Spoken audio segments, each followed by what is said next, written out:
Hi అండి. ముందు వీడియోలో ఫ్రంట్ పార్ట్ క్లాస్ 2 అయితే చూసారు కదా. ఈ రోజు వచ్చేసి 3 అయితే 2లో చెప్పాను కదా మీకు ఎక్కడైతే డాట్స్ మార్కింగ్, దీని విడ్త్ ఎంత తీసుకోవాలి, హైట్ ఎంత తీసుకోవాలి, ఏ సైజు వాళ్ళకి ఎలాగా, ఇవన్నీ కూడా చూసారు కదా. ఈ రోజు వచ్చేసి మనకి సైజుని బట్టి, మనకి బ్లౌజ్ సైజుని బట్టి హైట్ అనేది ఎంత తీసుకోవాలి ఏంటనేది ఈ రోజు వీడియోలో చూద్దాం. ఇది వచ్చేసి దగ్గర దగ్గర 90% వరకు సెట్ అవుతుందండి. మిగతాదంతా కూడా వాళ్ళ బాడీని బట్టే ఉంటుంది. కాబట్టి మీరు ఏం చేస్తారంటే, మీ దగ్గర ఆది బ్లౌజ్ ఉంటే తీసేసుకోండి కొలత, షోల్డర్ కుట్టు దగ్గర నుంచి కింద మనకి మెయిన్ డాట్ వరకు. లేదు అంటే బాడీ మీద నుంచి తీసుకోండి. అది లేదు అనుకుంటే ఇంకా మీరు ఈ ఫార్ములా ఫాలో అయితేనే బాగుంటుంది. ఈ ఫార్ములా ఎంత వరకు వర్కౌట్ అవుతుందంటే కొంతవరకు మాత్రమే అవుతుంది. సో ఇప్పుడైతే చెప్తాను చూడండి. మనకి ఆర్మ్ లూజ్ అనేది 8.5 వచ్చింది అనుకుందాం.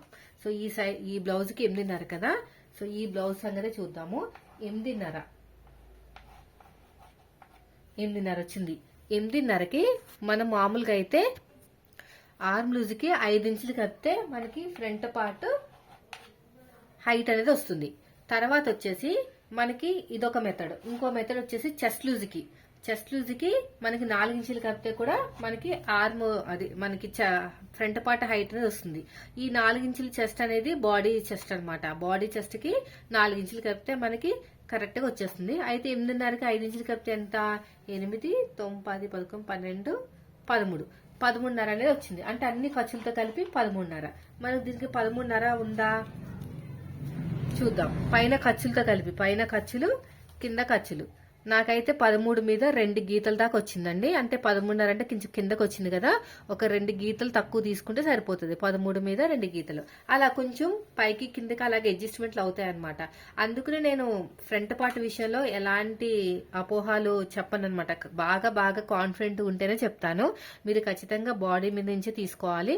లేదు అనుకుంటే మనకి ఫ్రంట్ పార్ట్ ఉంటుంది కదా, దీని దగ్గర నుంచి కూడా తీసుకోవాలి. ఇక్కడ నుంచి ఇక్కడ వరకు ఇలా పట్టేసుకుని, అది కూడా ఇలా సాగదీయకూడదు, ఇలా వదిలేసుకుని ఇలా తీసుకోవాలి. పాత బ్లౌజ్ అయితే ఇంకా కొంచెం పైకి తీసుకుంటే ఇంకా మంచిది.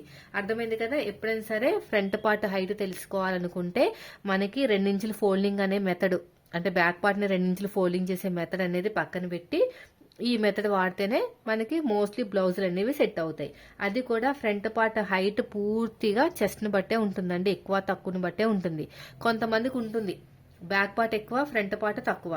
అది ఎందుకంటే వాళ్ళకి చెస్ట్ తక్కువ. కొంతమందికి ఉంటుంది బ్యాక్ పార్ట్ ఎక్కువ, ఫ్రంట్ పార్ట్ ఇంకా ఎక్కువ. అంటే ఇంకా మొత్తం షేప్ బెల్ట్ అనేది మొత్తం కిందకు వచ్చేస్తుంది అనమాట. ఈ షేప్ బెల్ట్ ఉంది కదా, ఇదంతా కూడా ఇలా కిందకు వచ్చేస్తుంది ఇలాగా. ఎందుకంటే వాళ్ళ హైట్ తక్కువ ఉన్నారు, ఫ్రంట్ పార్ట్ వీళ్ళకి చెస్ట్ అనేది ఎక్కువ ఉంది, అందుకని ఫ్రంట్ పార్ట్ అనేది ఎక్కువ ఉంటుంది. అర్థమైంది కదా. ఇదండి మన ఫ్రంట్ పార్ట్ హైట్ కోసం ఎలా తెలుసుకోవాలి ఏంటనేది. ఇప్పుడు నెక్స్ట్ వీడియోలో ఈ హైట్ కోసం చూసారు కదా, అసలు ఈ డాట్స్ రౌండ్ గా రావాలి అన్నా, లేకపోతే షార్ప్ గా రావాలన్నా కస్టమర్ చాయిస్ ఎలా ఉంటుందో నెక్స్ట్ క్లాస్ లో చూసుకుందాం. ఈ వీడియో నచ్చితే లైక్ చేయండి. Thank for watching.